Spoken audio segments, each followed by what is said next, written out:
নিরাপত্তা দেওয়ার কথা বলে কোটা সংস্কার আন্দোলনের ৫ সমন্বয়ককে হেফাজতে নিয়েছিল পুলিশের গোয়েন্দা সংস্থা ডিবি। ২ দিন পর হেফাজতে থেকেই গতকাল এক লিখিত বক্তব্যে কর্মসূচি প্রত্যাহারের ঘোষণা দিয়েছেন তারা। লিখিত সেই বক্তব্য পড়ে শোনান আন্দোলনের অন্যতম সমন্বয়ক নাহিদ ইসলাম। ডিবির হেফাজতে থাকা সমন্বয়কদের অস্ত্রের মুখে জোর করে এমন বক্তব্য দেওয়ানোর অভিযোগ এনে তা প্রত্যাখ্যান করেছে আন্দোলনের বাকি সমন্বয়কেরা। এ নিয়ে নিজেদের ফেসবুক প্রোফাইলে স্ট্যাটাস দিয়ে আন্দোলন চালিয়ে যাওয়ার ঘোষণা দিয়েছেন তারা। আন্দোলনের অন্যতম সমন্বয়ক মোহাম্মদ মাহিন আজ নতুন কর্মসূচির ঘোষণাও দিয়েছেন।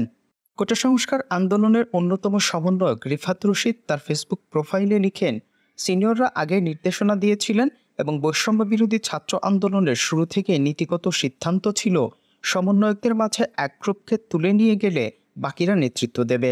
কাউকে যদি আটক করে জোরপূর্বক কোনো বিবৃতি আদায় করা হয় তবে আমরা সেটা না মেনে যারা মাঠে থাকবো তারা আন্দোলন চালিয়ে যাব।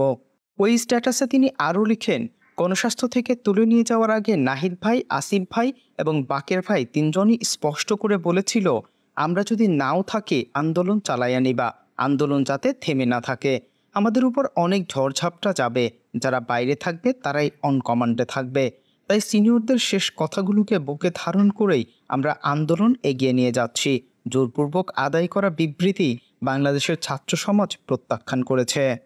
আরেক সমন্বয়ক মোহাম্মদ মাহিন তার প্রোফাইলে এক ভিডিও বার্তায় আজ বিক্ষোভ মিছিলের ঘোষণা দেন এবং কর্মসূচি বাস্তবায়নের জন্য সকলের প্রতি আহ্বান জানান।